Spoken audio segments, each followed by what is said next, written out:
Moi vaan. Tässä on Tovi mennyt. Ei ole tullut videoa, vaikka aiheita kyllä ois, mutta ei ollut aikaa. Mutta nyt oikeastaan otetaan tähän seuraavaksi esittelyyn hyvin tämmönen merkittävä historiallisesti oleva automerkki kuin Porsche. Ja tää ensimmäinen osa tästä niin käsitellään oikeastaan sitä mun valintaa, että miksi hybrid. Ihan ensimmäiseksi alustukseksi niin käydään vähän noita YouTube-videoita läpi, mitä on tällä hetkellä tarjolla hybrideistä ja mitä mieltä niistä ollaan. Mennään sinne.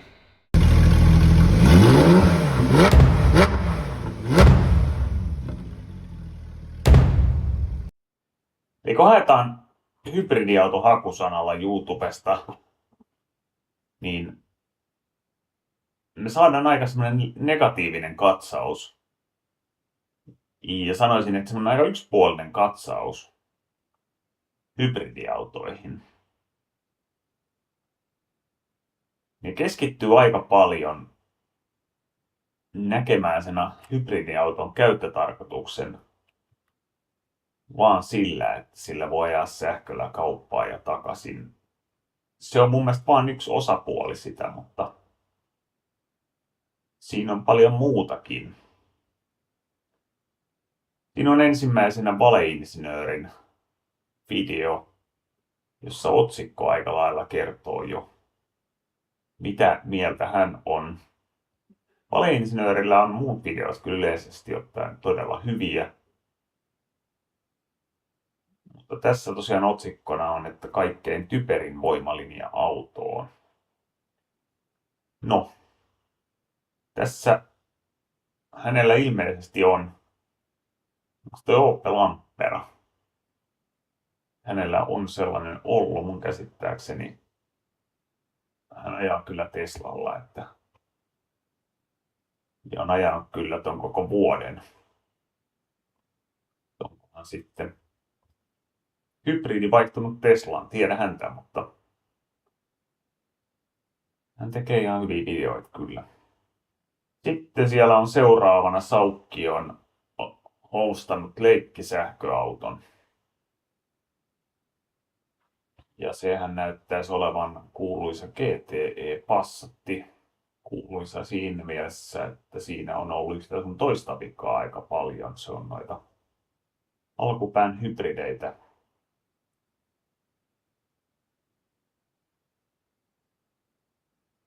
Ja siinä sähköinen kantamahan ei ole kovin iso. Tuossa saattaa olla jopa alle 10 kilowatin akku.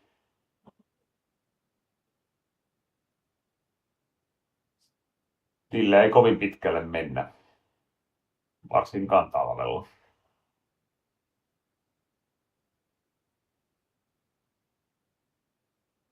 Aika paljon on näitä Harri Salo-videoita. Harri Salo-videot on erittäin hyviä videoita. Harri Salo on myös erittäin hyvä YouTubettaja. Kannattaa katsoa hänen kontenttiaan. Tässä nyt asiantuntijana on toi Jesse Haapala, joka käsittääkseni on sama henkilö kuin tuossa seuraavalla videolla. Tullaan siihen kohta. Ja sitten siellä on tuo akkutohtori Juho, joka kyllä akkukemian tuntee aika hyvin. Tossa ei nyt sinänsä ole mitään.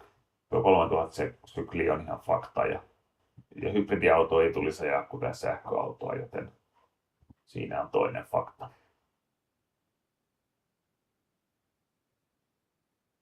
Joo, näitä Haapala-videoita, joka ilmeisesti on tää Kokkolan autohuollon ihminen, niin näitä löytyy tuolta satoja. Niissä kaikki keskittyy, ainakin niissä mitä YouTube mulle tarjoaa ja varmaan monelle muullekin, niin pelkästään vaan negatiiviseen asiaan hybridiautoista, että hän voisi ehkä päästä siitä asiasta jo yli, että ne ei tule poistumaan markkinoilta, että kannattaisi keskittyä johonkin muuhun asiaan. Näitä Harri Salo-videoita tosiaan, näitä on ollut itse asiassa useampia, ne aika hyvin tulee tähän hakuun. tuossa nyt tosiaan mutkikas hybridi. Nämä videot perustuu aika paljon tuohon, että se on monimutkainen ja sitten sen lisäksi noihin kuluihin. Siinä ei siis käytännössä mitään muuta näkemystä nämä videot ei kyllä tarjoa. Eli tavallaan niitä hyviä puolia, 2 voimalinjan hyviä puolia ei kyllä käsitellä missään.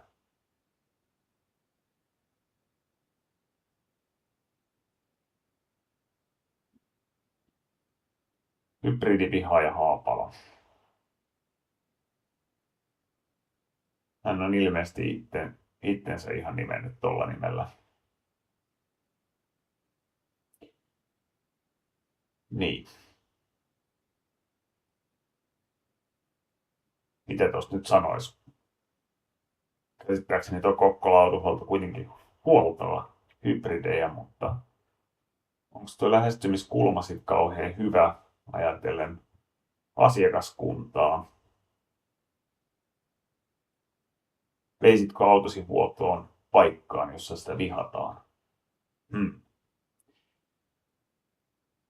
No, seuraavana Jaguarin X300, joka ei liity hybridiin yhtään mitenkään. Taitaa nämä loputkin vähenemään tai vähemmän olla liittymättä. Tuota uutta Stradaleja muuten saa sekä sähköisenä että hybridinä. Vai oliko peräti niin, että se on täysin pelkästään polttomoottorina tai sähköisenä? Jos olette ostamassa sitä, niin molemmat vaihtoehdot löytyy.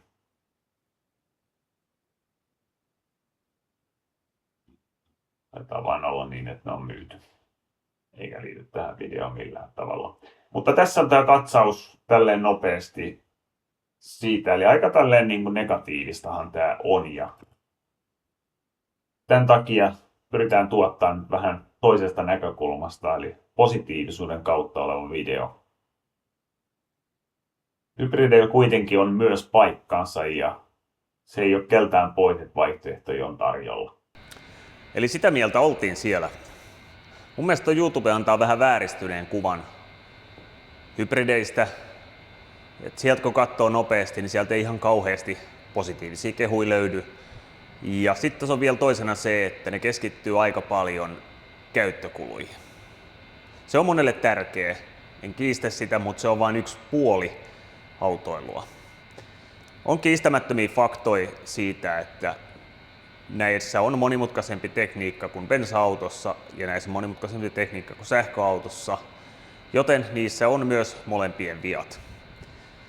Mutta lähtökohtaisesti se, mikä pysäyttää auton yleensä, niin se ei ole mekaaninen vika koneessa, ellei ole todella vanha auto tai siinä on joku muu tyyppivika ollut tässä autossa. Eli kyllä se on sähköinen vika. Nämä nykyautot, oli mikä tahansa, niin ne sisältää niin hirveän määrän elektroniikkaa, että siellä kun sit pettää yksittäinen anturi tai elektroniikkakomponentti, niin se kyllä stoppaa sen auton yleensä ensimmäisenä. Et sinänsä mä en sitä näe riskinä, että se jättäisi tielle. Kuluissa kyllä, mutta nyt me oikeastaan tässä kohtaa, kun tässä on Porsche kyseessä, niin sehän on selvää, että silloin me ei enää puhuta kuluista oikeastaan ollenkaan, koska siinä on niin paljon muita kuluja, jotka on niin paljon korkeampia kuin yksittäiset pikkuongelmat siinä. Eli tämä on tosiaan e-hybridi. Eli tämä on ekologinen. Sitähän tämän on pakko tarkoittaa. Tässä on vihreä väri ja tässä lukee e-hybridi. No se ei ole tietenkään ihan noin. Tuossa yhdellä videollahan nähtiin myös sitä, että tässä on vähän valheellisesti nuo päästöt, tai oikeastaan ne CO-päästöt. Todellisuus on aivan jotain muuta kuin, oliko se 59 grammaa, mikä tässä on ilmoitettu. Mutta se on ihan tietoinen asia. Ja se ei ole oikeastaan nyt tässä mitenkään merkityksellinen. Mä en ole ostanut tätä uutena. Tämä on joka tapauksessa jo maailmalla, tämä joka tapauksessa tulee tekemään päästöjä tämä auto, joten ei keskitytä siihenkään. Eli se ei ole musta riippuvainen asia.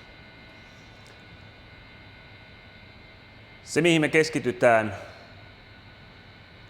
on se, että miksi mä oon valinnut hybridi.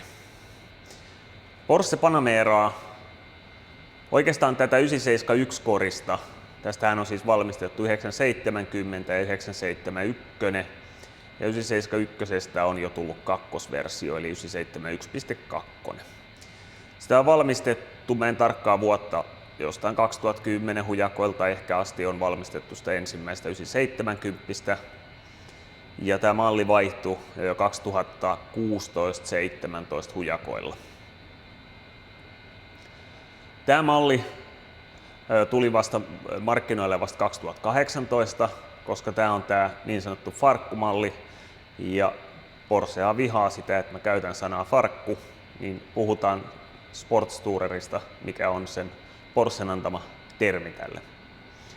Käytännöllisyyden takia sekä ulkonäön takia mä oon valinnut Sportstourerin, enkä sitä sedanimallista kautta coupé-mallista, kumpi se nyt onkaan. Se on kuitenkin neliovinen, niin siinä mielessä mä en mielestä kupeeksi. Tässä on paremmat tilat huomattavasti, ja sen lisäksi tää on mun mielestä tää on ulkonäöllisesti kauniimpi.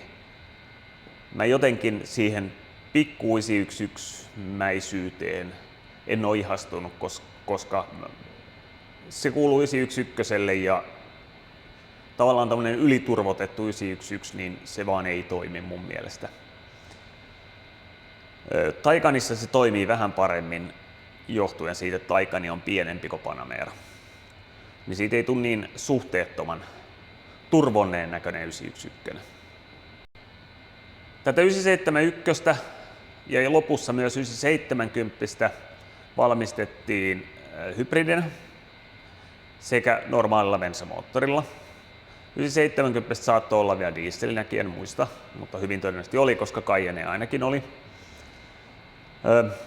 Tätä korimallia on valmistettu, tämä siis tuli tällä korilla 2018, vaikka 971 tuli 2016. Tarjolla oli voimalinjoja, oli Panamera 4, joka on tämä. Panamera 4 oli ainakin Suomessa aina e-hybridi.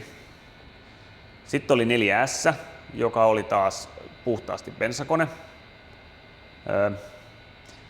Tässä ikäluokassa vielä ei ollut muita tainnut olla kuin turbo ja turbo e-hybrid. Sitä sai molempaa sai hybridinä ja pelkällä bensamoottorilla. Myöhemmin tuli Turbo S myöskin, ja sitten tuli myöskin GTS. Mitäs muuta? Ja sitten jossain vaiheessa, oliko 21 tai 20, niin 4S muuttui myöskin hybridiksi. Kaikki hybridit sisältää 2,9 litran voimanlähteen ton akku- ja sähkömoottoritekniikan lisäksi. Ja toi S-malli esimerkiksi, niin se sisältää 3 litrasen yhdellä turbolla olevan padan, kun tämä on tuplaturbo. Mun mielestä tämä on parempi voimalähde. Tämä on myöskin nykyaikaisempi. Siinä mielessä tämä tuli paljon myöhemmin, tämä 2.9. 970 perua on se 3 litranen. Se ei tee siitä huonoa, molemmat on hyviä, mutta tässä on enemmän potentiaalia. Se 4-litranenhan on tietenkin se top of the line, se on V8-koneella, ja siitä vielä e-hybridiversio, niin se on todella nopea. Ja palataan siihen, miksi mä valitsin nimenomaan e-hybridin. No, moni tekniikka on monimutkaisempi, mutta e-hybridissä, eli hybridissä, joka nyt on vaan possulla nimellä e-hybrid, niin se tarjoaa kuitenkin sen sähkömoottorin siihen lisäksi. Eli vaikka tässä on niin vakiona 340 heppaa taitaa olla bensamoottorilla, niin yhteisteho on 455 heppaa, eli se tuo noin 120 heppaa ja newtonimäärää en muista, mutta parisen 100 newtonia lisää. Se ei ole niin sinänsä merkittävä. Siitä 2.9 hän pystyy myöskin ottamaan helposti se 455 heppaa ja paljon enemmänkin, mutta se tuo sen viiveettömyyden siihen. Eli kun sulla on hybridi tällaisessa autossa, järjestelmä, niin se kiihdyttää sillä sähköllä niin kauan ja voimakkaasti, kun se pääsee tavallaan sinne turbon alueelle. Eli sen normaali ponttomoottoriviiveen se poistaa käytännössä kokonaan. Siksi tämä on paikaltaan, tämä pomppaa aivan ällistyttävän nopeasti. Ollakseen tämä on erittäin painava, mutta nämä on kaikki. Myöskin ne, missä ei ole e-hybridi, ne ei ole paljon kevyempiä. Kyllä se nyt ehkä semmoinen 100-200 kiloa on. Mutta tämän paino tosiaan oli 2100 kiloa jotain. Mutta täytyy muistaa, että tämä on ihan julmetun iso auto. Taycani on pieni tämän rinnalla. Tässä on yli 5 metriä, mä en tarkkaan muista, mutta vähän yli 5 metriä on tämän kokonaispituus esimerkiksi. Ja leveytään tässä on niin kuin reilusti myöskin. Eli tämä on myös iso auto. Tämä on keskittynyt niin kuin tiloiltaan, me käydään tuossa myöhemmin, mutta keskittynyt tiloiltaan etupenkkeihin. Edessä on äärettömän hyvin tilaa. Takapenkeillä ei niinkään, mutta kyllä mun täytyy sanoa, että kyllä sitä niin kuin keskivertoautoa isompi nuo takapenkitkin on. Ja sitten takakontti, se on todella iso. Tietenkin toi designi vähän, Porsche on halunnut tehdä siitä tämmöisen virtaviivaisen, ymmärrän ihan täysin. Se syö pikkasen sitä, että jos olisi kantti kertaa kantti, niin kuin esimerkiksi kantti Volvossa, niin kyllähän siellä tilaa enemmän on. Mutta designin edellä täytyy jotain uhrauksiakin tehdä. Mutta tämä oli siis se yksi syy, miksi mä valitsin e-hybridin, on se, että siinä on täysin viiveetön kiihtyvyys. Ja se on tosi niin kuin vaivaton, ajettava vaihteella, koska se avittaa aina, jos tavallaan vaihde ei anna sitä niin kuin välitöntä voimaa, että ollaan aika matalilla kierroksilla, niin sen jälkeen se sähkömoottori avittaa siinä. Tämä on sekä itselataava että plugini. Tätä voi periaatteessa käyttää kummin vaan. Mä väittäisin tosiaan, että aika harva Porschen omistaja ihan hirveästi sähköllä ajaa, mikä tietenkin pidentää sen akun käyttöikää, koska olen katsonut munkin ajoissa, se on noin 10%, mitä mä lataan sitä, ja sekin lataus tapahtuu käytännössä, auto lataa itse. Tämä lataa modesta riippuen eri tavalla. Perusstandardimodessa tämä ei lataa ollenkaan, nimenomaan se lataa kyllä sinne tavallaan reserviin omaa käyttöä varten, mutta rangeessa se ei lataa. Sportilla se lataa noin 5-6 kilometriin, Sport Plusalla se lataa sen vaikka täyteen. Toinen syy, miksi mä valitsin e-hybridin, on se, että silloin ei tarvita mitään lisälämmittimiä. Se, että kun sulla on toi akku ja sulla on siellä edes jonkun verran, se lämmitys kautta viilennys vie aika vähän, sulla on jonkun verran siellä akkukapasiteettia aina, tai sä voit sitä tehdä talvisin ihan niin kuin ajamalla, niin se on siinä mielessä hyvä, että sä pystyt sen aina etälämmittää sen auton. Sä et tarvitse tosiaan mitään erillisiä webastoja siihen. Sä et tarvitse erillisiä muita lisälämmittimiä siihen. Sä voit suoraan lämmittää sillä sähköllä. Sama jäähdytys, kun sä jätät sen jonnekin, sä jätät koirat autoon, niin sä pystyt jättämään ilmastoinnin päälle ja niin sanottu dog mode. Niin siellä kyllä koirat sit viihtyy. Eli sillä sähköllä saavutetaan nyt tavallaan, vaikka YouTubessa sanotaan, että se antaa molempien huonot ominaisuudet. Miksi kukaan ei ole puhunut missään kohta siitä, että jos sulla on hybridi, se tarjoaa molempien hyvät ominaisuudet. Jos jätetään se kulutekninen seikka siitä pois. Sä saat sen sähkön viiveettömyyden siihen ajoon. Sä saat sen sähkön niin kuin lämmityksen, viilennyksen, kaiken tällaisen. Sä pystyt sitä lataa, sä pystyt ajaa täysin sähköllä, sä voit ajaa täysin äänettömästi, tai sit sä voit vaihtaa ajomoodi, jolloin sit on täysrähinä päällä. Niin eikö Villo voi sanoa, että meillä on molempien voimalinjojen hyvät puolet käytössä? Otetaan yksi käynnistystesti. Kaikkihan kiinnostaa kuulla, miltä Porsche kuulostaa.